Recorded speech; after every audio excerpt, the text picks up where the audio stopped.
Morning po sa ating lahat. Morning po. Dumako na po tayo sa ating pong last part of our series sermon. Loobin ng Diyos, last part na nga to. Pipilitin kong tapusin po itong Romans chapter 5, verse 6 up to verse 11. Okay po, basahin po natin sumandali po ang talatang ito. Sabi ho dito, sapagkat nung tayo ay may hina pa, sa tamang panahon si Kristo ay namatay para sa masama. Sapagkat bihirang mangyari na ang isang tao ay mamatay alang-alang sa isang taong matuwid. Bagamat alang-alang sa isang mabuting tao, marahil ay may mangahas mamatay. Subalit pinatutunayan ng Diyos ang kanyang pag-ibig sa atin. Nang tayo ay makasalanan pa, si Kristo ay namatay para sa atin. Lalo pa nga ngayong itinuturing na tayong ganap sa pamagitan ng kanyang dugo, ay mailigtas tayo sa galit ng Diyos sa pamagitan niya. Sapagkat kung noong nang tayo mga kaaway ay pinapagkasundo tayo sa Diyos sa pamagitan ng kamatayan ng kanyang anak, lalo ngayong pinapagkasundo na ay mailigtas tayo sa pamagitan ng kanyang buhay. At hindi lamang gayon, kundi tayo'y nagagalak rin sa Diyos sa pamagitan ng ating Panginoong Jesucristo, na sa pamagitan niya ay tinamo natin ngayon ang pakikipagkasundo. So sa ating pong last part of our series sermon about He did it all for me, ginawa niya ito, ang lahat ng ito para sa atin. So ito ho yung pinaka-climax po ng ating pong pananampalataya.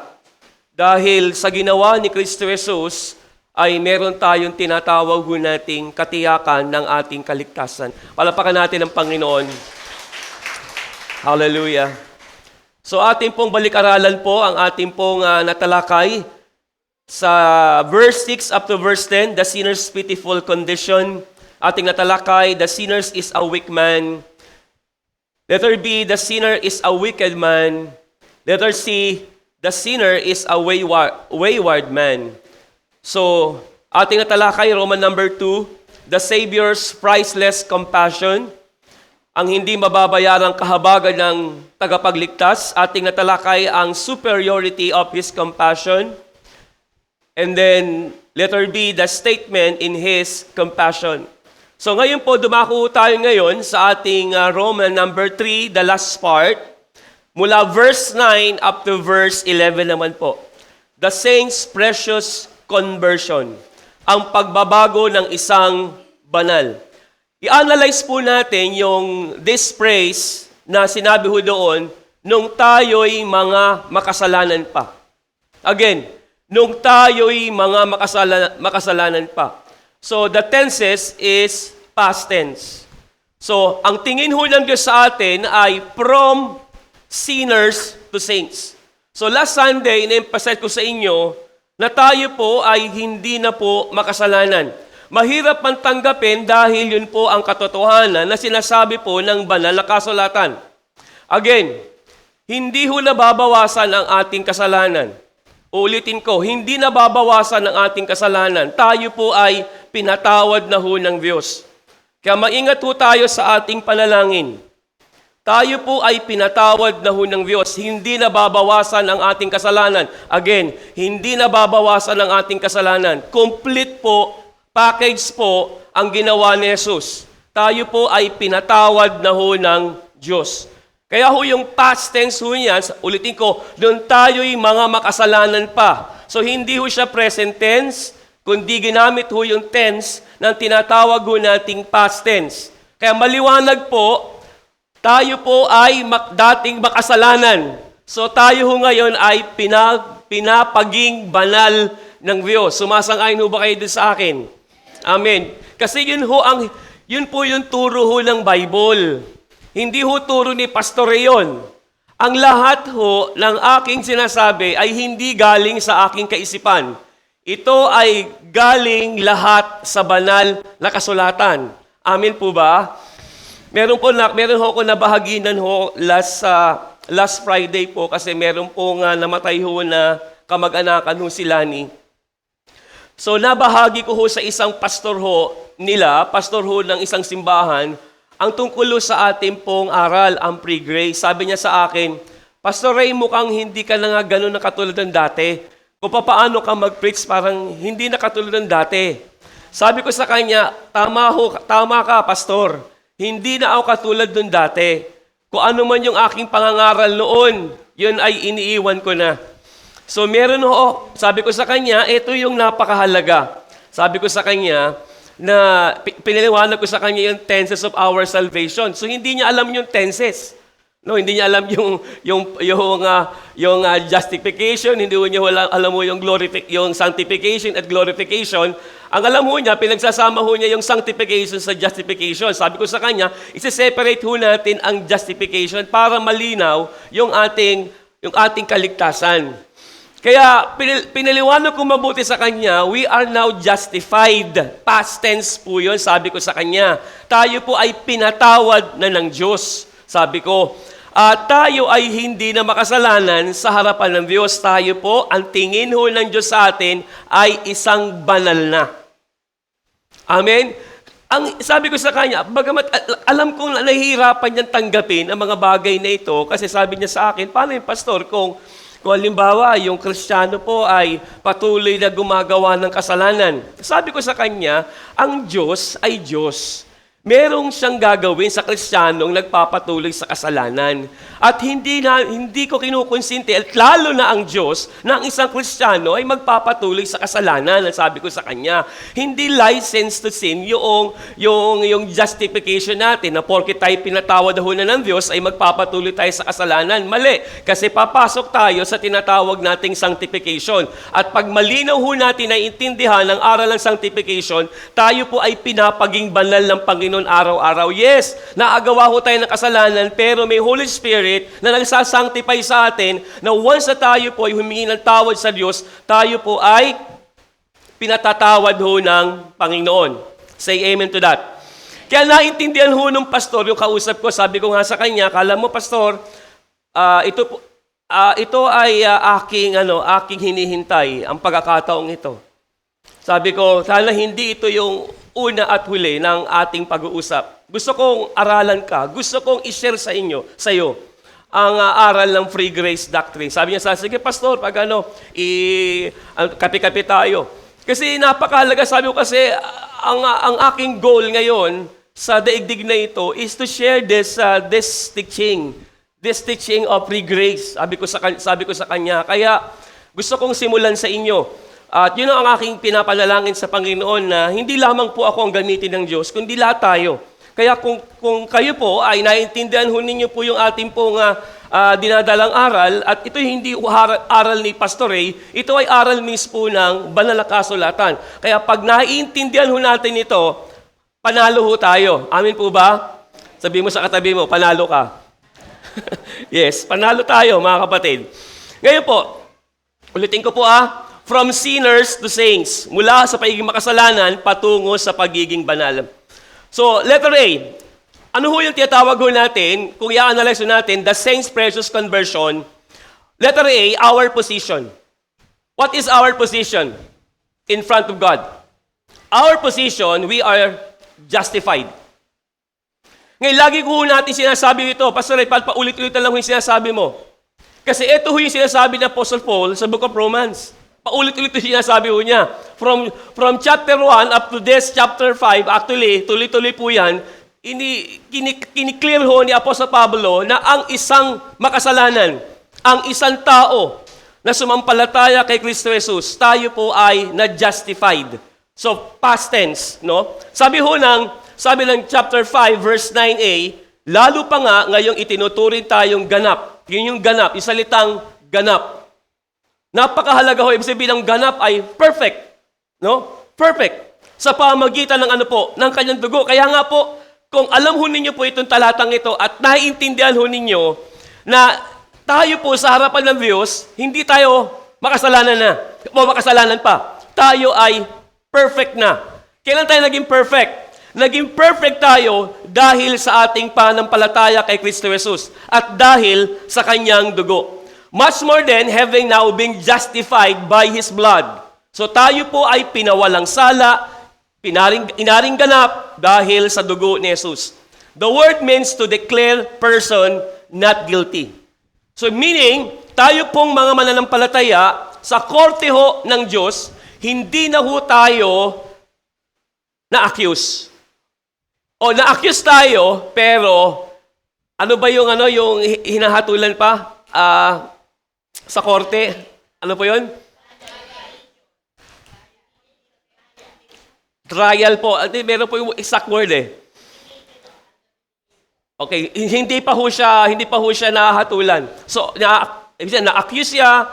So, under ho siya na kung saan ng paglilitis. Okay. O ano man ho yun. Ibig sabihin, hindi pa talaga totally na siya po ay pwedeng ikulong. So, dahil meron tayong dakilang tagapagtanggol. Ang ating dakilang tagapagtanggol, walang iba, sino po? Si Kristo Jesus. At dahil sa kanyang ginawa, dahil sa kanyang dugo, we are now not guilty. Hindi na ho tayo guilty. Meaning, wala na ho tayong kasalanan. At minsan, pag tayo ay dineclared na not guilty, ito ang gagawin. Di ho ba sa korte, pag ikaw ay dineclared ng korte na not guilty, babayaran ka pa noong tao. Di ba? Tama? Dahil not guilty ka eh. Merong danyos na gagawin ho yan sa korte.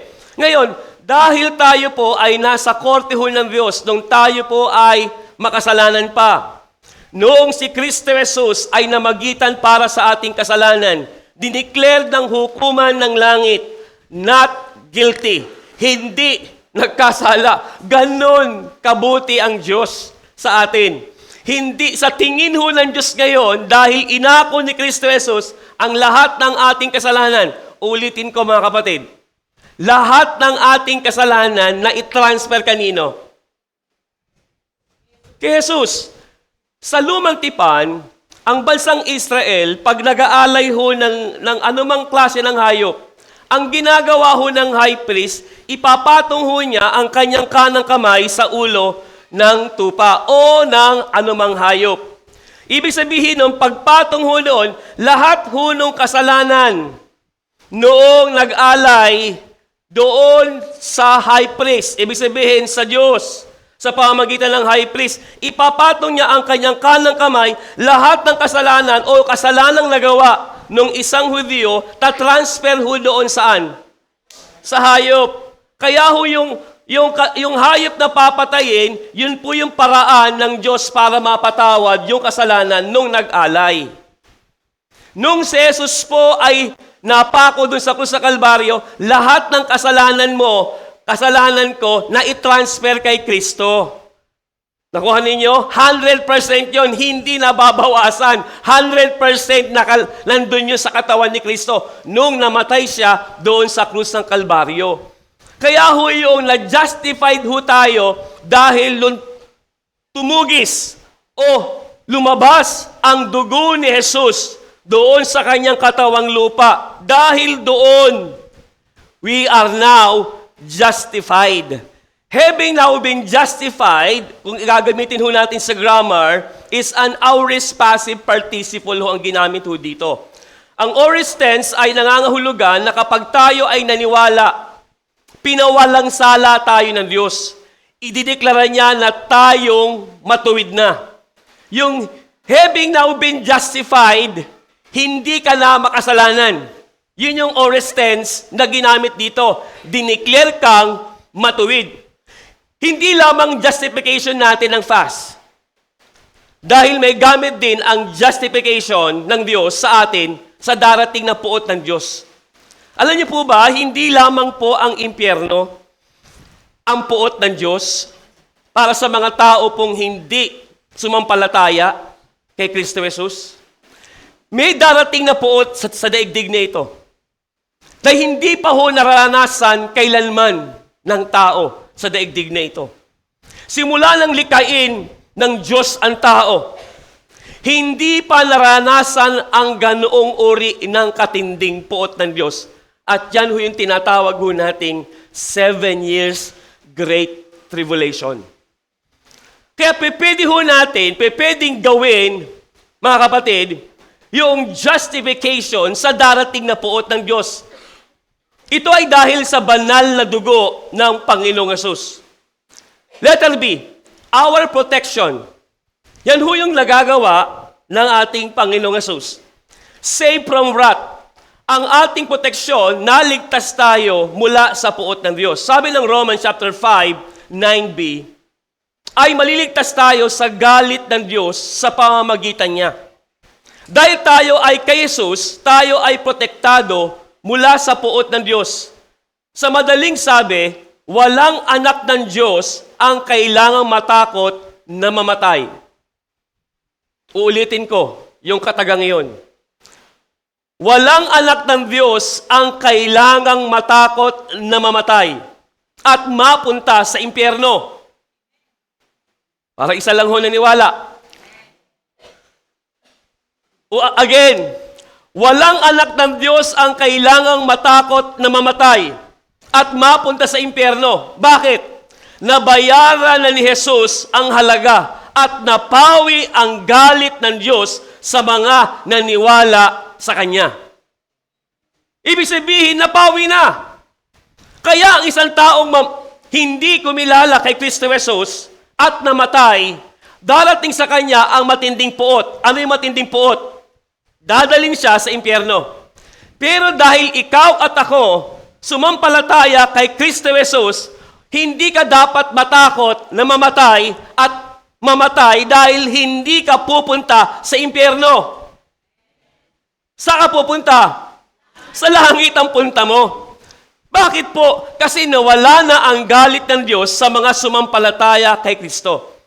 Sabi ng aklat ng Juan, Kabanata 5, talatang 24, basahin po natin, ang sabi dito, katotohanan sinasabi ko sa inyo, ang nakikinig ng aking salita at sumampalataya sa Kanya, na nagsugo sa akin ay may buhay na walang hanggan. Bakit ka ba naligtas? Kaya ka naligtas dahil meron kang napakinggan. Papaano ka makikinig kung walang tagapangaral? So kinakailangan meron siyang isugo. Sino ang kanyang sinugo? Sinugo niya si Kristo. At pagkatapos ni Kristo, sino ang sinugo ni Kristo? Ang 12 alagad niya. At bukod pa sa 12 alagad niya, sino pa ang kanyang sinugo? Si Apostol Pablo. At pagkatapos ni Apostol Pablo, sino ang kanyang sinugo? Tayo na. Amin po ba? Tayo po yung tagapangaral upang ipahayag sa mga tao ang kabutihan ng Diyos, ang mabuting balita ng Diyos. Nandiyan pa po ba kayo? So kinakailangan ng Kristiyano po ay nagbabahagi. Ang Kristiyano po ay ipinapaalam ho niya ang kabutihan ng Diyos sa kanyang buhay. Kasi pag naranasan mo ang kabutihan ng Diyos sa buhay mo, hindi mo ito sasarilinin. Hello? Hindi mo ito aangkinin lang. Ito'y ibabahagi mo sa ibang tao. Sabi dito, dahil sabi naman ng kasulatan, at hindi darating sa kahatulan. Kaya po, ang bawat nakinig sa Kanya nagsugi sa akin ay may buhay na walang hanggan. At hindi darating sa kahatulan, kundi lumipat na sa buhay mula sa kamatayan. Ibig sabihin, pag ikaw ay sumampalataya kay Kristo Jesus, dahil itong portion na ito, ang lahat ng nandito sa kanan ay pupunta sa impyerno. Dahil ikaw ay sumampalataya kay Kristo Jesus, anong ginawa ni Kristo Jesus? Ikaw ay tinanggal na mula doon sa kahatulan, mula sa kamatayan, patungo saan? Sa buhay. Ngayon, tanong, ikaw ba'y nasa kamatayan pa? Wala na. Ikaw ay nasaan na? Nasa buhay na walang hanggan ka na. Kaya, ang buhay na walang hanggan ay hindi after you die. Ang buhay na walang hanggan, ngayon. Amen? That is present tense. Once na tayo po ay sumampalataya kay Christ, meron ka ng buhay na walang hanggan. Parang hindi kayo masaya. Alam niyo po ba, yung ma-extend lang yung buhay mo sa daigdig na ito ng ilang taon. Halimbawa, nakasurvive ka sa cancer. at ginamit ng Diyos ang isang doktor para ma-extend ang buhay mo? Di ba kagalakan na yon? Yung ilang taong kang nabuhay pa, binigyan ka tawag dito, ng ultimatum ng doktor na isang taon na lang ang buhay mo, pero dahil sa kabutihan ng Diyos, ano man yung ginawa naman ng Panginoon, ginamit niya ang medisina, na-extend ang buhay mo ng ilang taon, na ba, masaya ka na, tama? Masaya ka na. Eh ngayon, tayo mga Kristiyano, dapat masaya tayo. Bakit? Dahil yung buhay na wala hanggan, nandito na. Hindi ko sinasabing, hindi tayo mamamatay physical, ha? Mamamatay pa rin tayo physical. Pero alam natin, ngayon, meron ka ng buhay na wala hanggan. Parang ano lang yan parang kontrata. Di ba pag once na ikaw ay insurance company, ano man yan? Ano ba yung ano ngayon, yung St. Peter, St. Peter. Pag pumirma ka na sa St. Peter, kahit hindi mo pa natapos yon, tama po ba? Kahit hindi mo matapos yon, halimbawa, kakabayad mo lang, bigla ka namatay. O automatic yon, hindi mo nababayaran. Tama po ba ako? Kasi yun ay contract Tama? Pinirmahan mo yan. Kaya once na pinirmahan na ni Kristo Jesus ang kaligtasan mo. Amen? Sumangayon ka. Guaranteed yun. Meron kang eternal life. Yun ang isang illustration, mga kapatid. Kaya wala ka na sa poot ng Diyos. So believers will never be condemned to hell, nor will they be the object of God's coming tribulation wrath. Ito yung sinasabi ko sa inyo, mga kapatid. Tayo po ay ililigtas ng Diyos sa tinatawag nating tribulation wrath or the 7 years great tribulation. Naniniwala po ako, darating po yung 7 taon na yon. Habang hinihintay natin ang pagdating ni Kristo Jesus, naniniwala po ako, dapat tayo po ay nagsusumikap sa ating Christian life.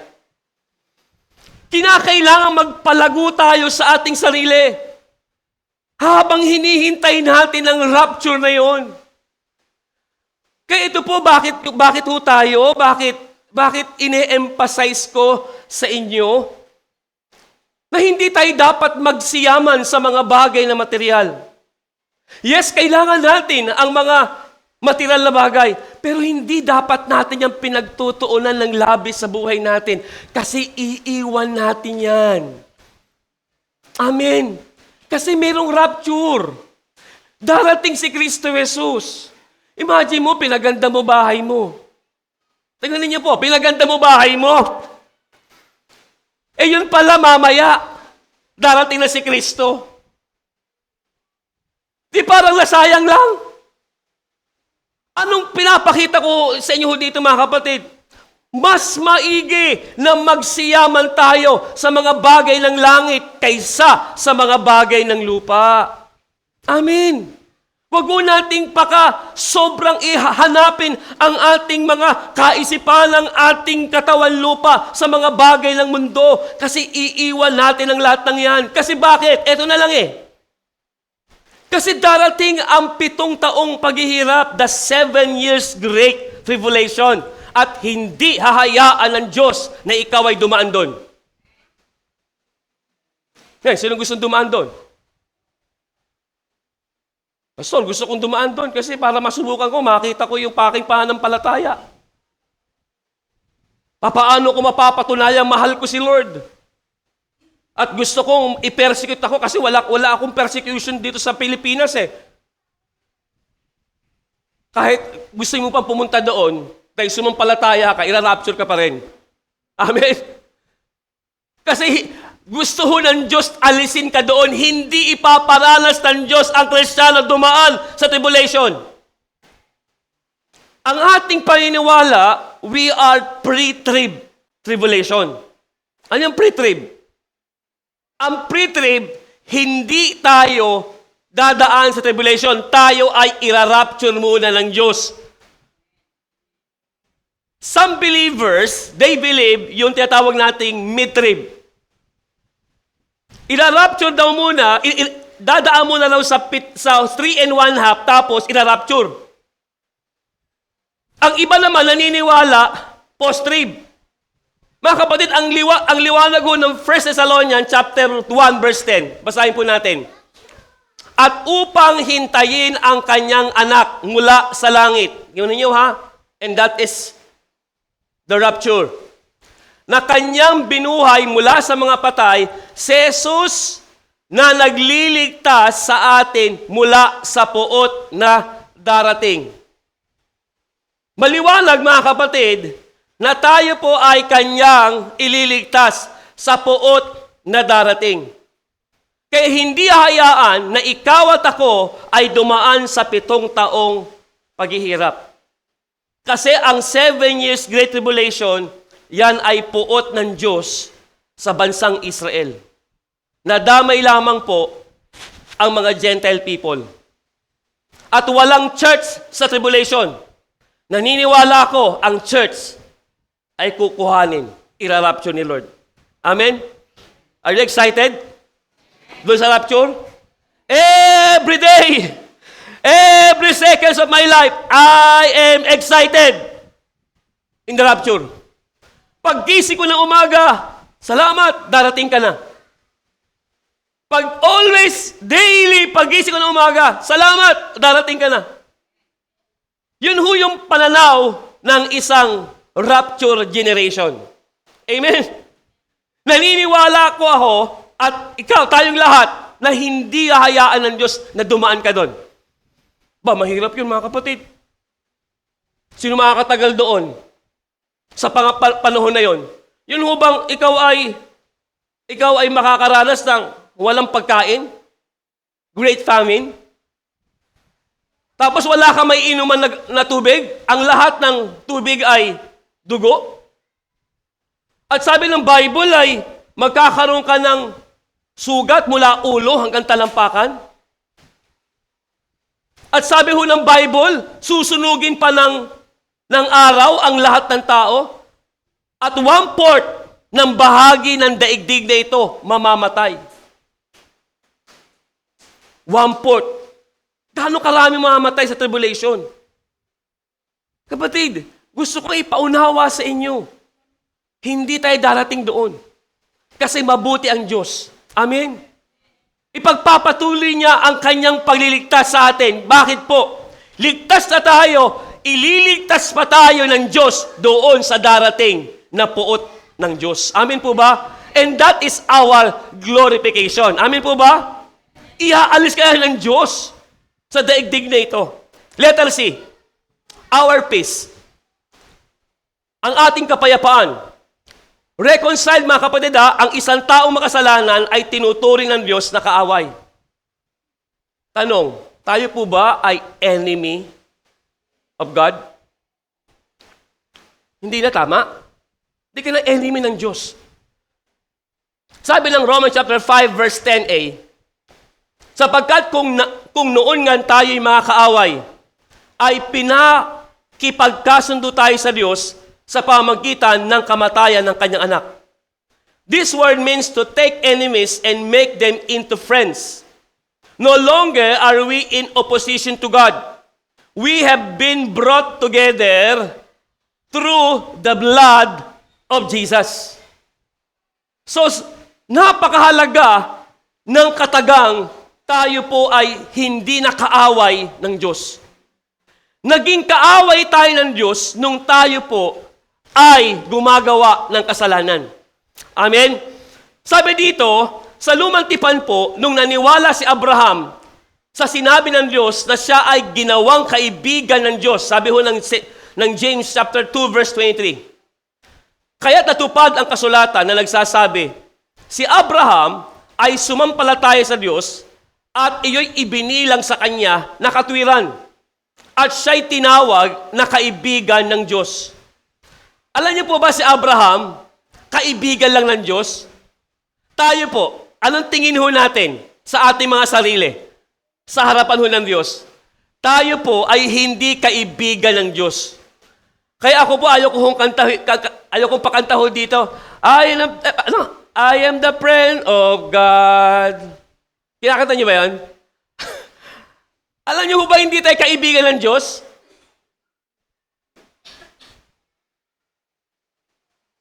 Hindi tayo kaibigan ng Diyos. Tayo po ay bride of Christ. Amen. We are a bride of Christ. Tayo po ay babaeng ikakasal kanino? Kay Kristo. Yung Old Testament saints, yes, they were a friends of God because of Abraham. Pero dahil sa new covenant ng Diyos, and what is the covenant of God? The covenant of the blood of Christ. Christ died for the sinners. Once sa isang tao ay pinatawad ng Diyos, ikaw ngayon ay bride of Christ. Kaya ho yung rapture, yun ho yung time ng tinatawag. Kaya ang tawag doon ay the marriage supper of the Lamb. Isang handaan doon sa kalangitan. Hindi ko lang alam kung saan ho yun. Hindi ko alam kung dyan ba sa tinatawag ho nating pinaka-atmosphere natin o doon talaga sa pinaka-heaven. Kasi alam ho natin, itong nakikita ho natin na langit, that is the first heaven. And the second heaven is the galaxy, the universe. And the third heaven is the throne of God. Hindi ko lang alam ang eksakto kung saan yung marriage supper of the Lamb. Pero ang alam ko, pagdating ni Kristo, yun po yung araw ng pagkakasal po sa atin. Amen? Kasi we are the bride of Christ.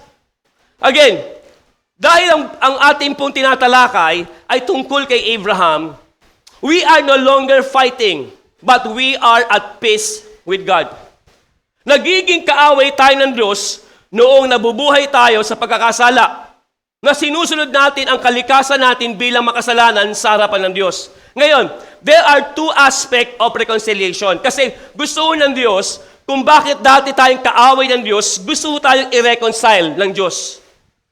Mula sa pagiging kaaway para patungo doon sa pakikipagkasundo. Number one, there are two aspects of reconciliation. Number one, for all humankind. Sabi ho ng 2 Corinthians chapter 5 verse 19, sa makatuwid kay Kristo ay pinagkasundo ng Diyos ang sanlibutan at ang kanyang sarili na hindi ibinibilang sa kanila ang kanilang mga kasalanan at ipinagkatiwala sa amin ang salita ng paikipagkasundo. Ibig sabihin mga kapatid, si Kristo Jesus ang alay handog ng Diyos Ama para ang sanlibutan ay ipagkasunduho niya sa Kanya. Kanino? Sa Diyos Ama. Sa pamamagitan nino? Ni Kristo Jesus. Ibig sabihin, for all humankind. Kaya si Christ, hindi siya namatay para sa isang tao lang. Si Christ ay hindi namatay for Israel lang. Si Christ namatay siya para sa lahat. Lahat ng tao. Gusto niya, savable ang lahat ng tao. Pwedeng maligtas ang lahat ng tao. Bakit? Kasi yun ho yung paraan ng Diyos Ama to reconcile the humanity sa Kanya through Christ.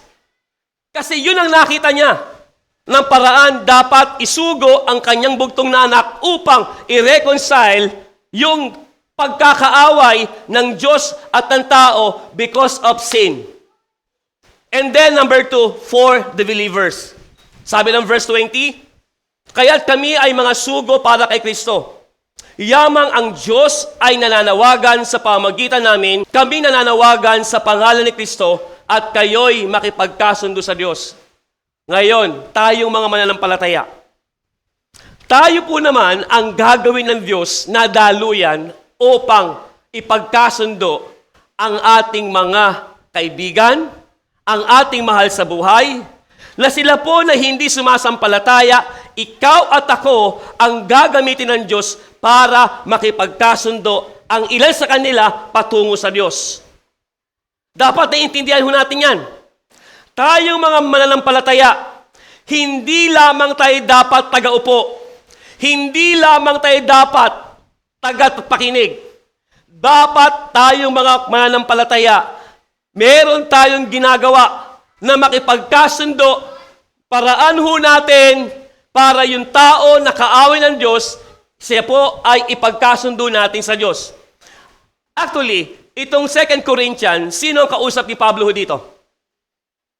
Ang kausap ni Pablo ho dito, mga mananampalataya na, mga Christians, na patuloy na gumagawa ng pita ng laman, sila ang tinatawag nating mga carnal Christian.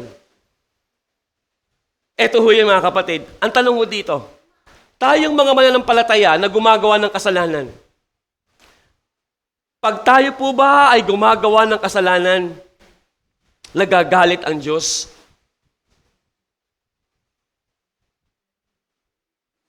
Answer me. Nagagalit po ba ang Diyos pag tayo po ay gumagawa ng kasalanan? Yes. Yes. Yes. Nagagalit ang Diyos.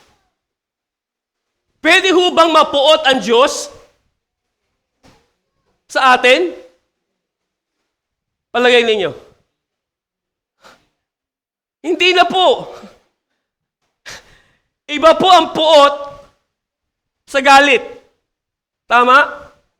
Ang puot po ay para ho siyang sumpa. Tama? Ang puot. Yes, nagagalit ang Diyos.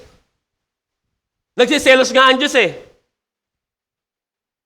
Our God we serve is a jealous God. Seloso ang Diyos. Pag ang Kristiyano po ay nagpapatuloy sa kasalanan, nagagalit ang Diyos. Ayaw ng Diyos ang Christian ay nagpapatuloy sa pagkakasala. Amen? Sabi nga ho nung kausap kong pastor, sabi niya, pastor, sabi niya sa akin kulang-kulang, kayo ho ba yung once save, always save? Sabi ko, hindi namin ginagamit yung salitang once save, always save. Ang ginagamit namin is eternal security. Hindi kami baptist. Sabi ko sa kanila, hindi kami baptist. We are in free grace. Alam nung kausap ko eh. Actually, pinsan ni Lani yon na naging pastor doon sa Cavite.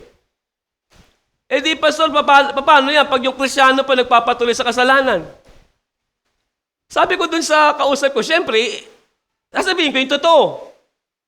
Sabi ko, yes, still saved. Pero, may gagawin ng Diyos sa kanya. Mahirap po yun. Ito lang ngayon, sabi ko sa kanya, sabi ko, pastor, ganito yan. Ang Diyos, mapagpatawad siya. Sabi ko nga sa kanya, alam ko naman siguro ginagamit mo yung 1 John chapter 1 verse 9. Sabi ko nga sa kanya, kasi bago ko kausapin, nagtalk ko doon sa Lamay. Dami nakinig sa Lamay, nakinig pa yung bagong kapitan. So, yung una, walang naikinig. Kasi siyempre, alam mo, parang baryo yun baryo. Parang probinsya ang dating nung Malipa, doon sa silang Cavite. Di ang dami, may mga nagsusugal, may mga bata nag-iingay. Mabuti na lang, merong provided yung pastor na yon na malaking speaker. Aba, di una, nagsusugal yung Aba, ginawa ko, nilakasan ko yung boses ko. Umalakas ang boses ng mga nagsusugal, nilakasan ko lalo. Alam mo, malakas ang boses ko Aba, hinto sila hinto talaga sila. Tigil, pati nga yung bata nakanganggal, nakikinig ko sa akin. Talagang tahimik. Talagang nakikinig silang mabuti. O sabi ko sa Panginoon, salamat po dahil naging instrumento po ninyo ako. Kaya sabi ko sa kanya sa pastor, eto pastor, nakita mo ko paano ako mag-ebanghelyo. Hindi ako nagpatanggap. Sabi ko, hindi ako sinabi ng repeat after me. Oo nga, ganun lang. Siguro binabanggit mo yung 1 John chapter 1 verse 9 sa pag-iebanghelyo. The context of that verse, pastor, is not for unbelievers. That is for believers. Di niya alam yung saksi. Kasi kinukot talaga natin lahat yun. Kahit naman tayo dati, di ba? 1 John chapter 1 verse 9. Hindi na ako nagsabi ng gano'n, Pastor. At hindi ako nag-quote ng Revelation chapter 3 verse 20. Di ba? Meron pa tayong dagdag nung araw na kumakatok sa pintuan ng ating puso. Wala namang puso doon, Pastor. Yun ay literal na literal na pintuan ng iglesia ng Laodicea. At ang konteksto nun, para sa Kristiyano yun, Pastor. Hindi para siya namamanghal sa sinasabi ko. Kasi mahalaga, Pastor, ang konteksto, ang paggalang sa Scriptures. Ang Diyos, nagbaba na siya ng kanyang mensahe. Ang Biblia, maraming pastor ngayon, binabago ang mensahe ng Diyos. Ang tawag ko diyan ay bastos sa Scriptures. Yung gusto ng mensahe ng Diyos, binabago ng pastor. Mali yun, Pastor, sabi ko sa kanya. Wala tayong paggalang sa Biblia kasi yun ang mensahe ng Diyos, binabago mo. Di naiintindihan niya. May point ka doon, Pastor. So actually, alam ko, nakapuntos ako sa kanya. Kaya sabi ko sa kanya, tingnan mo, Pastor, hindi ako nagpatanggap. Hindi ako nag-challenge na tanggapin niyo si Christ dahil naniniwala ako, Espiritu Santo ang gumagawa nun sa kanila. Ang trabaho ko lang, ipahayag ang mensahe ng Diyos ng kaligtasan. Eh bakit pa tayo nagpapatanggap sa tao? Dahil hindi ka sigurado na maliligtas ang tao. Eh ang tawag doon, works. Tama? Para ka lang makasigurado sa isang Kristiyano, sige, taas mo kamay mo, tanggapin mo si Jesus, repeat after me. So anong problema noon? Ang problema noon, mananangan siya dahil doon sa repeat after me prayer. Dahil ang pananampalataya ay hindi pagpapahayag. Ang pananampalataya ay ang ating puso. Amen? Ang ating puso at isipan na naniwala tayo na si Kristo Jesus ay namatay para sa ating kasalanan. Yun lang. E di naintindihan niya. Kaya wala akong part dun, Pastor. Sa kaligtasan nila, wala akong part. Part na ng Diyos yun. Sila mismo ang hahakbang nun. Sila mismo magpapasya. Sabi ko nga sa kanya, naniniwala ka, Pastor, yung free will, kaya naman hindi kinukuha ng Diyos sa atin yan? Naniwala naman siya. Opo, Pastor. Hindi nawawala ang free will. Yes. Hanggang Kristiyano tayo, hindi nawawala ang free will. At ginagaya ng Diyos ang free will natin. At decision mo yan, ang paglago mo. Amen? Ang paglaguho natin ay hindi galing sa Diyos. Ang paglaguho natin, mga kapatid, ay decision mo. Decision mo magpatuloy kay Kristo. Tama? Decision mo magpakalago kay Kristo. At decision mo rin na ayaw mong lumago kay Kristo. Amen? If I were you, piliin mo kung ano yung tama. Amen po ba? Ang tama, magpalago tayo kay Kristo. Amen? Kaya itong for believers na ito, mga kapatid, ito lang ho yan eh. Pag ang isang Christian nagpapatuloy sa kasalanan, nagagalit pa rin ang Diyos. Kaya sabi ko sa pastor, ganito lang yan eh. Pag yung Christian na yan, nagpatuloy sa kasalanan, kakastiguhin ng Diyos yan. Anong klaseng kastigo? Unang-una, mawawala sa kanya ang joy of salvation. Hindi nawawala ang kaligtasan, pero ang nawawala yung joy. Why? Kasi out of fellowship na siya eh. Nakuha ninyo? Ang isang Kristiyano na gumagawa ng kasalanan, ang nawawala sa kanya, fellowship, hindi relationship niya. Say amen to that. Yung fellowship mo nawawala, like the prodigal son. Naintindihan niya, Pastor, alam mo ang prodigal son? Yun lang, isang illustration. Tinakwil ba ng ama ang kanyang prodigal son? Di ba hindi? Pagpapatunay, pastor, hindi nawawala ang ating ugnayan sa Diyos. Ang nawawala lang, kung magkakasala ka, kung gagawin mo ang kasalanan, out of fellowship ka ngayon, mawawala ka sa fellowship ng Diyos, ano ang nararamdaman ng isang taong wala ng fellowship sa Diyos? Di ba malungkot? Wala ka ng joy of service kay Lord. Wala ka ng joy doon sa salvation mo dahil nagpapatuloy ka sa kasalanan. Pangalawa, ang pagkastigo ng Diyos. Sabi ko sa kanya, pwede kang magkasakit. Yes, pwede kang magkasakit. Sa paraan na iyon ay bibigyan ka ng pagkakataon ng Diyos. Siyempre, walang kasalanan na hindi nabubunyag. At pag nabunyag yan, anong gagawain ng church? Ang tawag dyan ay church discipline. Yung una, divine discipline ng Diyos. Pangalawa, church discipline. Anong gagawin ni pastor? I-DDA ka. Pwede ba ako i-DDA, pastor? Ang alam ko lang, DDA, worker eh. Ang miyembro ba pwede i-DA? Palagay mo, ang hirap mag-DA ng miyembro. Pag nag-DA ka, huwag ka mo nang dadalo, ha? Hindi ka ng DA, ha? Hindi ka ng DA. Pag ang pastor nag-DA, ako po, alam mo, meron ho tayo dito yung ating mga board, actually, yung ating mga board, elders po yon. Ang elders po, dito po sa Muntinlupa, meron tayo sariling elder. Pero yung kabuuan ng KLDC, meron tayo. Yan po yung mga pastors natin. Ako po, pag nagkasala po ako, ang magdidisiplina sa akin, yung kabuuan ng pastor natin. Pwede lang sabihin, pastor, wag ka muna mag-preach. Yes. Magpapasakop ako doon. Hindi ko pwede mag-preach. Kung ano man ho yung kanilang deklarasyon, pastor, DA ka ng 3 taon. Tagal naman. Wala akong magagawa kung 3 taon. Pinasya nila yun eh. Diba? Mag-uubay ako doon. Pastor, ito lang gagawin mo. Gagawin ko yun. Kasi yun ay ang tinatawag natin ng church discipline. Pero kung sakali, halimbawa, nabunyag na yung kasalanan ko at hindi ako nagpa-DA, anong gagawin ng Diyos sa akin? Papatayin ako ng Diyos. Yun ang pinakahuli na divine discipline. Ngayon, pinakita ko sa kanya, pastor, ito lang yun, hindi kami nagkukonsinti ng kasalanan. Yes, nagkakasala ang Christian.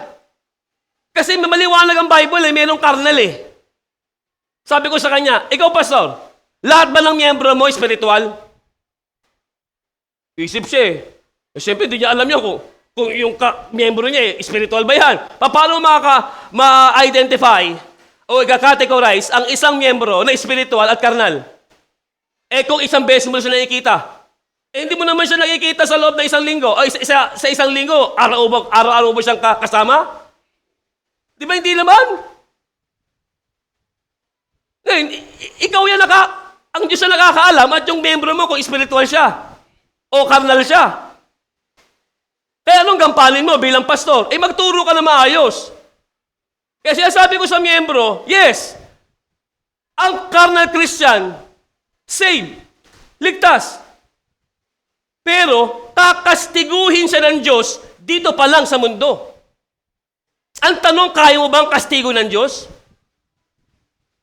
Ayoko po. Ayoko, nung sinako nga ako ng nanay ko, ayoko na maulit yun eh. Hindi nga, totoo lang. Di ba lahat naman tayo pinalo ng ating mga magulang? Nakasumpong tayo ng hagupit ng magulang? Siyempre ho, yung bata na nakarasan ng hagupit, ayaw na niya maulit yun. Tama? O yung naalala ko tuloy nung bata-bata pa ako. Actually, siyempre, dahil naging batang ama ako ay naging batang ama sa edad na 17. 19 pala, 19. Ganon kabata ako, naging ama, 19. Siyempre, yung masyado akong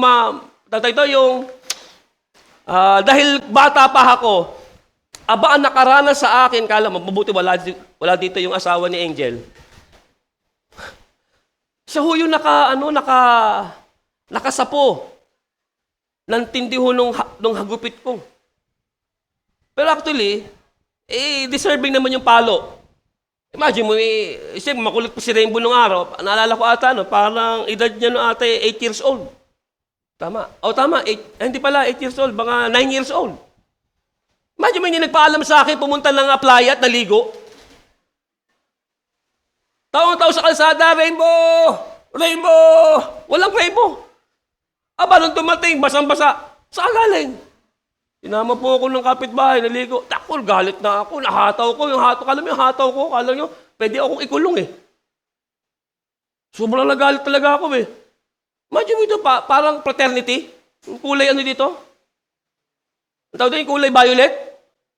Sobrang hataw talaga. Titikal. Nakailang palo ko kay Rainbow nun. Kalo after ho nun. Ako mismo nasaktan eh.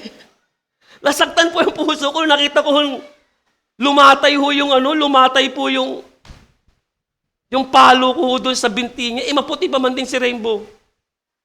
Ako mismo po umiyak eh. After ho ng mga ilang minuto, niyakap ko siya eh. Sabi ko, anak, sorry ah. Iyak siya, lalo siya umiyak eh. Sabi ko sa kanya, anak, kasi mali naman kasi ginawa mo eh. Paano kung nalulod ka doon? Hindi namin alam. Bakit?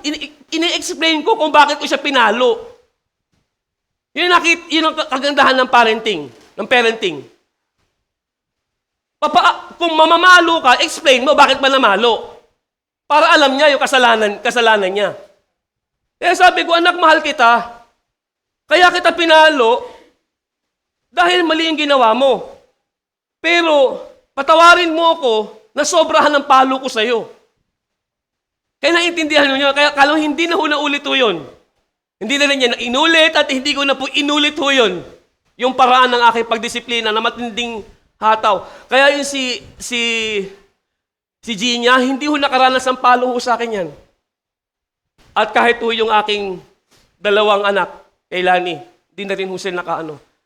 Pero pinapagalitan ko. Pero yung hataw ko, kung mamalo man ako, kontrolado na. Ito lang ho yan, mga kapatid. Alam niyo po ba, pag tayo po ay pinapalo ng Diyos, nasasaktan din naman ng Diyos sa atin eh. Amen. Kasi ayaw naman talaga ng Diyos paluin ka eh. So pinapalo ka ng Diyos dahil yun po ang kanyang disiplina sa ating lahat. Kasi ayaw ng Diyos na magpatuloy ka saan? Sa kasalanan. Kasi nagagalit ang Diyos. Amen. Pero ang Diyos ay mapagpatawad. Say amen. Mapagpatawad ng Diyos. Mahal tayo ng Diyos. Letter D, our preservation, saved by His life. Ang ating pangalaga o iniligtas ng kanyang buhay. Romans chapter 5 verse 10b, lalo ngayong ipinagkasundo na ay maliligtas tayo sa pamamagitan ng kanyang buhay. Dahil ang Panginoong Yesus ay muling nabuhay mula sa mga patay, pinapangalagaan niya ang ating buhay. Naniniwala ho ba kayo doon? Pinapangalagaan ni Kristo ng Diyos ang ating buhay para tayo po ay magpatuloy sa Diyos. Hindi po tayo yung tinatawag ho nating perseverance of the saints. Naniniwala po tayo sa God's preservation. Tayo po ay pine-preserve ng Lord. Inaalagaan ng Diyos para magpatuloy tayo sa paglilingkod natin sa Kanya. Masarap maglingkod sa Diyos. Sa aking pong 39 na taon ng aking pananampalataya sa Diyos, maraming na rin ho kong ulit na ako po ay nakaranas ho ng pagpalo ho ng Diyos. Maraming ulit na rin ho akong humingi ng tawad sa Diyos. Maraming ulit na rin po ako nakaranas sa mga bagay na pagpapala ho ng Diyos. Pero ito po ang aking pinagpapasalamat sa Kanya. Iniingatan niya ako. Amen. Lahat po tayo, ang lahat ng nasa bakod niya, iniingatan niya. Yan ang garantiya ho natin. Kaya kung bakit hindi ho tayo nawawala sa Diyos. Mawala man tayo sa Diyos, uulitin ko, fellowship lang, pero ang relationship hindi nawawala. Amen? Hindi hayaan ng Diyos na magpatuloy ka sa gawaing kasalanan. Bakit? Naniniwala ako, ang banal na Espiritu ang siyang gumagawa sa isang taong karnal na Kristiyano para siya ay i-restore niya sa pamagitan ng tinatawag nating conviction. Ang conviction ng banal na Espiritu. Kaya thankful tayo because the Holy Spirit, siya ang nagpe-preserve sa atin. Amen? Tayo po ay pinapaging banal ng Diyos. We are preserved by God. Hindi po tayo perseverance, kundi preservation. Number one, He is our advocate. Napakahalaga, dapat kilala ho natin si Christ as an advocate. Siya ang ating tagapagtanggol. Sabi ng 1 John chapter 2 verse 1, mga munti kong anak, ano po ito sa Christian po inadress. Ang mga bagay na ito ay isinusulat ko sa inyo upang kayo'y huwag magkasala. Tingnan ninyo. So meaning, ayaw ng Diyos na tayo magkasala. Say amen to that. Ayaw ng Diyos na magkasala tayo. Ayaw niya. Gusto niya na mapanatili sa iyo yung tinatawag ho nating kaganapan. Nung kadalisayan. Ngayon, ito po. Kaya isinusulat niya. Meaning, merong scriptures. Merong Bible. At naniniwala po ko ang isang Kristiyano na babad sa salita ng Diyos, malabo ho siyang makagawa ng kasalanan. Amen. Kasi kung ikaw ng priority mo ang Bible, nagbabasa ka ng salita ng Diyos, nananalangin ka sa Diyos, nakikinig ka ng salita ng Diyos, nag-aaral ka ng salita ng Diyos, sinasaulo mo ang salita ng Diyos, ang tanong, meron pa ba na bahagi ang demonyo sa buhay mo? Di ba wala na? Kaya sabi ho ng Efeso Kabanata 5, huwag nating bigyan daan ang demonyo, ang diablo. Ano ang context ho doon? Yung galit. Nagagalit ba ang Christian? Yes. Nagagalit ang Christian. Pero yung pagkagalit ho natin, huwag sana mapunta sa pagkapuot. Kaya nga ang Christian, sabi ho ng Panginoon, sabi ho ng mga kasulatan, sabi ng Apostol Pablo, mga galit kayo, pero huwag lubugan ng araw. So ibig sabihin, pag nagalit ka, apologize. Kausapin mo yung tao. Sorry nagkasala ako, nagalit ako. Mahirap ba magsalita ng sorry? Mahirap magsalita ng sorry sa taong ma-pride. Answer me. Mahirap magsalita sa isang tao ang salitang sorry kung ma-pride siya. Yung pride, ibaba mo minsan. Ibaba mo yung pride. Mas maganda, kala nyo, sa akin ako po, pag ako po naagawa ko ng pagkakamali sa aking kapwa, hindi ko hinahayaan lubugan ng araw. Ngayon, kung wala man yung kapwa ko, ipapanalangin ko, Lord, patawarin po ninyo ako, pinapatawad ko siya. Pero meron time, Lord, gusto ko siya makausap. Nakalahon ninyo, ako po, after 5 years ang ating pong KLDC, halos lahat ng mga nakabangga akong pastor, nakausap ko. After 5 years. Kaya nangyari ko yun. Doon tayo po ay magpe-free grace na. Halos lahat ng pastor na nakabangga ko sa ministeryo. Sabi ko, Pastor, sorry Yakapan kami. Ang ganda. Yun nga lang, hindi tayo pwedeng magsama-sama. Kanya-kanyang ministeryo. Kanya-kanyang pangangalaga na lang tayo. Pero ang agandahan nun, wala na akong kaaway. Wala na ho yung kakaba-kaba ako. Galit pa kaya si ganun si pastor? Galit pa ba isang kapatiran? Kasi kala nyo ang Christian, hindi hayaan ng Diyos yung galit sa puso mo ay manatili habang panahon. Alam niyo po mga kapatid, mahirap mabuhay sa galit. Mahirap. Mahirap mabuhay sa sama ng loob. It's better na i-release mo yan. It's better na mag-confess ka ng kasalanan doon sa taong nakagawa mo ng kasalanan. Mahirap ba magsalita ng sorry kung ma-pride ka pero kinakailangan mong gawin yan para ma-release ka? Yes, pinatawad ka ng Diyos. How about the people? How about the person? Unfair naman ho yun. Pinatawad ka ng Diyos tapos hindi ka naman nakahingi ng tawad sa kapwa. Tandaan ninyo, napakahalaga ho ng paikipagkasundo sa kapwa. Kung Christian ho tayo mga kapatid ha, kung meron tayong kaaway, Christian o non-Christian, kausapin natin, sorry po, patawad po, tao lang po. Amen. Tao lang. Ang maganda ho doon, nagpakumbaba ka. Kasi mahalaga ho yung mga kapatid, nagpakumbaba ka. Ang sabi ho dito, upang kayo huwag magkasala.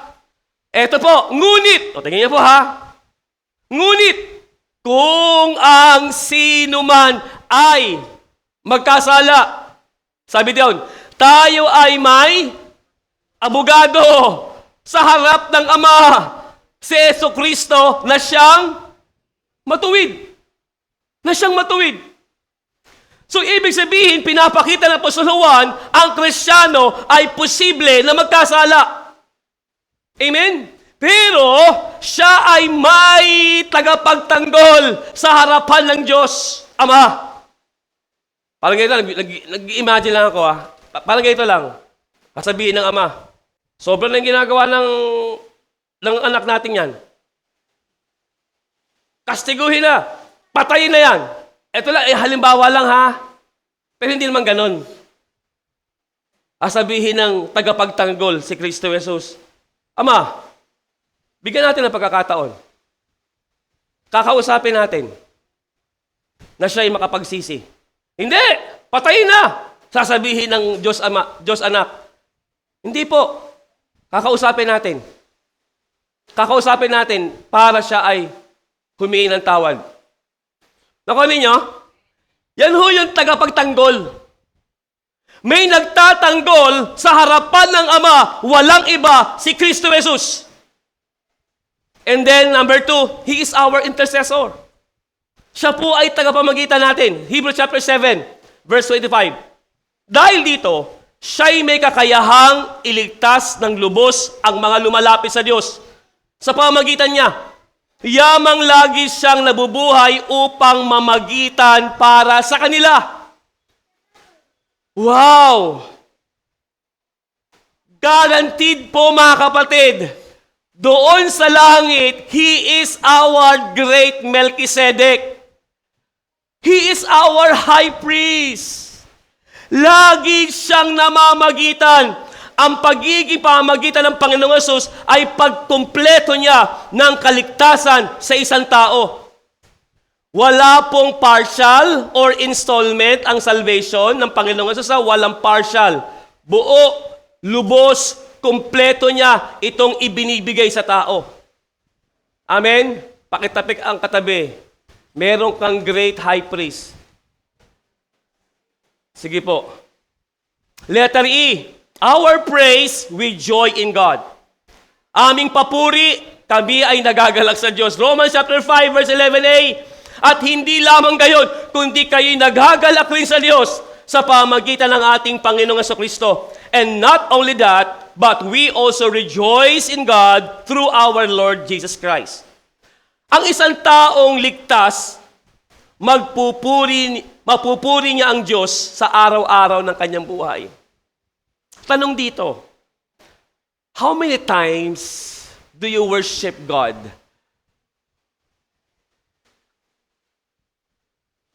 Daily. Sa araw-araw. Paano mo pinupuri ang Diyos? Paano mo sinasamba ang Diyos sa araw-araw ng buhay mo? Kailangan araw-araw na sasamba mo ang Diyos. Ang pagsamba sa Diyos ay hindi lang Sunday. Ang pagsamba sa Diyos ay araw-araw. Naluluwalhati mo siya. Kaya ito po yan, ang magtutulak sa atin sa kagalakan sa Diyos, Ito ay dahil sa pagliligtas ni Kristo Jesus sa buhay po natin. Kaya araw-araw, mapapasalamatan mo siya, Lord, salamat. Dahil ako po ay may buhay na walang hanggan. Amen. Daily, magpasalamat ka. Kaya ang mga salita ay hindi lamang iyon o not only ay hudyat na maaari tayong umasa ng higit pa sa simpleng pagpapalaya mula sa puot ng Diyos. Kaya po tayo ay magbubunyi. We rejoice. Ang salitang Griego na isinalin na nagbubunyi ay kauchomenoi. Ang ibig sabihin niyan ay kasabay ng panahon ng pandiwa na isinalin na ay ihahatid. So tayo po ay ihahatid ng Diyos sa kagalakan. Hindi for happiness, but rejoicing. Kagalakan. Dadalhin tayo ng Diyos sa kagalakan. Bakit? Dahil tayo po ay mga ligtas na tao. Say amen to that. Kaya yung verse 11, this passage builds to a crescendo of joy. What is crescendo? Kala nyo ang kahulugan ng crescendo in music is a gradual increase in the volume of music. Ako po ay, ang aking major ay MAPE. So sa music. So part ho ng music, napakahalaga po yung tinatawag nating crescendo. Kasi yung crescendo, kinakailangan i-emphasize mo yung melodya. Nakuha ninyo? Hindi matatawag na kanta ang isang tao, ang isang kanta, kung yan ay monotonous lang. Imagine mo yung, halimbawa, anong kanta? Katapatan mo, O Diyos, tunay at dakila, ang pag-ibig mo'y wala hanggang magwata.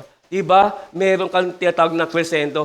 Katapatan mo, O Diyos, tunay at dakila, ang pag-ibig mo'y wagas at walang kapantay. So, ibig sabihin, para gumanda, ang music dapat may crescendo. A gradual increase in the volume of music. So tayo po ay may crescendo of joy once na ating naranasan yung tinatawag ho nating salvation. Dinadala tayo saan? Sa kagalakan ho ng Diyos. Kaya tama ang mga salitang ginamit na umasa ng higit pa sa simpleng pagpapalaya mula sa puot. Kaya tayo ay nagagalak dahil alam natin na tayo ay ligtas. Okay. Nagagalak tayo dahil tayo ay mga ligtas. At sigurado ang ating kaligtasan. Amen. Kaya sabi ko dun sa kausap kong pastor, pag ikaw ay nagbibigay ng pag-aalilangan sa miyembro mo at sinasabi mo, pag nagpatuloy ka sa pagkakasala, nawawala ang kaligtasan mo. Ano ang tinuturo mo sa miyembro mo? Hindi kagalakan. Nawawalan sila ng assurance sa salvation nila. Pag sila ay kinokondem mo, halaka, pag ikaw ay nagpatuloy sa kasalanan, tatanggalin ng Diyos ang pangalan mo sa aklat ng buhay. Halaka, pag ikaw ay nagpatuloy sa pagkakasala mo, mawawala ka sa kaligtasan. Sabi ko doon sa pastor na kausap ko, ano ang mensahe na inilalagay mo sa miyembro mo? Walang katiyakan. Diba? Kaya po ang isang tagapangaral, tagapagturo, dapat ang kanyang pagtuturo ay magbibigay siya ng katiyakan sa miyembro niya na lahat tayo ay ligtas na tao. At hindi nawawala ang ating kaligtasan. Amen? Letter F, our privilege given to atonement. Romans chapter 5 verse 11b, nasa pamamagitan niya ay tinamo natin ngayon ang paikpagkasundo. Ang parinalang ito ay nagpapaalala sa atin na tayo ay ginawang isa. sa Diyos o pinagkaisa. Pinapagkasundo sa Diyos sa pamagitan ng kamatayan o ng dugo ng Panginoong Hesus. Ito ang hindi nakita ng bayang Israel, na taon-taon sila po ay nagpapatay ng mga hayop sa kanilang mga altar. At ang mga Muslim sa mga hayop na pinapatay nila sa Mecca, ang tanging dugo lamang ng Panginoong Hesus ang sasapat sa pagbabayad sala sa mga tao. Sabi ng aklat ng Hebreo, Kapitulo 10, talatang 11 hanggang 12, sabi dito, ang bawat pari ay tumatayo araw-araw na naglilingkod at paulit-ulit na nag-aalay ng gayunding mga handog na kailanman ay hindi nakapag-aalis ng mga kasalanan. Verse 12, ngunit na makapaghandog si Kristo ng isa lamang alay para sa kasalanan, para sa lahat ng panahon, siya ay umupo sa kanan ng Diyos. Ang mga punong saserdote, mga kapatid, makinig kayo mabuti, dito tayo magtatapos. Sa panahon ng lumang tipan, hindi sila umuupo hanggat may naghahandog. Bakit? Kasi sila ang tanging ginagamit ng Diyos para mapatawad ang kasalanan ng bayang Israel. Kaya taon-taon, may nag-aalay, bayad kasalanan. Kaya yung saserdote, pagpatay, pag-alay, tapos uupo ng kaunti, ito na naman. Mahal na, pare, ito po, meron pa na naman po. Hindi nagpapahinga. Taon-taon, araw-araw. Wala ho siyang humpay ng pag-aalay para sa kasalanan ng individual na lumalapit sa Kanya. Pero po ang Panginoong Hesus, makinig kayo mabuti, sabi ho niya, minsan lamang nag-alay, hindi ng hayop, inalay niya ang kanyang buhay. Minsan lamang, at pagkatapos nun, anong ginawa ho niya? Umupo siya saan? Sa kanang trono ng Ama. Amen? Ibig sabihin, tinapos ng Panginoong Hesus ang pag-aalay ng handog kasalanan. Minsan lamang. Amen? So Jesus Christ's sacrifice has accomplished three things for us. Number one, it has cleansed our conscience from guilt. So ngayon po, nililinis nito ang ating mga budhi sa pagkakasala. So malaya tayo sa konsensyang ito. Wala na magsasabi sa atin, hindi ka pa pinapatawad ni Lord. Amen. Meron ka pang katiting na kasalanan na nasa iyo. Tandaan mo. Yan yung guilt na yan. Yan ang inaalis ng Diyos. Amen. Amen.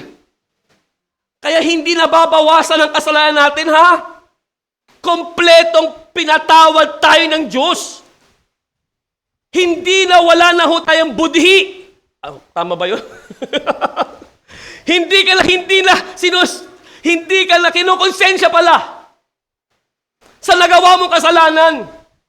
Kasi one time lang ginawa ni Kristo Jesus, pinatawad ka ng Diyos. So wag mong i-condemn ang sarili mo.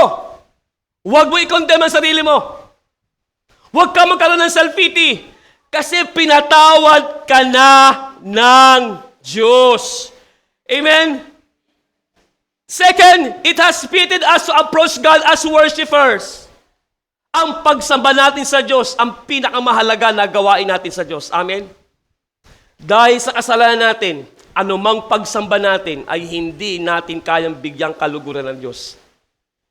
Dahil hindi tayo makapasok sa Holy of Holies kung saan nandoon ang Ark of the Covenant upang magbigay kaluguran sa Diyos.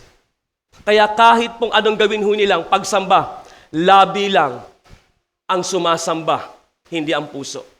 Sabi ng aklat ng Mateo, Kapitulo 15, talatang 8 hanggang 9, sabi ho dito, ang bayang ito'y iginagalang ako ng kailang mga labi. Natapwat ang kailang puso ay malayo sa akin. Natapwat walang kabuluhan ang pagsamba nila sa akin na nagtuturo na kailang pagkakaaral ang mga utos sa mga tao. Si Kristo ang gumawa nito para sa ating lahat, mga kapatid. Yes, noon, hindi pa tayo. Wala pa tayong tunay na ugnayan sa tunay na Diyos. Hindi tayo nakaranas sa pagpapatawad niya. Ano man pagpupuri natin tungkol sa Diyos, sa pagiging reliyoso natin, yan po ay pagsamba lamang sa puso. Wala ho sa puso. Pero ngayon, dahil tayo po ay mga taong ligtas, ang anumang lumalabas sa ating puso, sa ating uso, sa ating bibig, yan ay nagmumula sa ating mga puso. Amen? Makakasamba tayo sa Kanya. Magagawa natin na luwalhatiin ang Panginoon, parangalan ng Panginoon sa buhay natin. Amen po ba mga kapatid? Are you blessed that we are saved? We have assurance of salvation. Amen? May katiyakan ng ating kaligtasan. We are forgiven. Pinatawad ka ng Diyos. Doon sa baguhan. Kaibigan, mahal ka ng Diyos, mahal ka ni Kristo. Si Kristo Jesus ay namatay para sa iyong kasalanan. Kung paniniwalaan mo na si Christ ay namatay sa iyong kasalanan, ikaw ay pinatawad ni Kristo Jesus. Naniniwala ka ba? Si Christ ay namatay sa iyong kasalanan. Meron kang assurance of salvation. Amen po ba mga kapatid? We have an assurance of salvation because of the blood of Christ. Palapakan natin ang Panginoon. Hallelujah.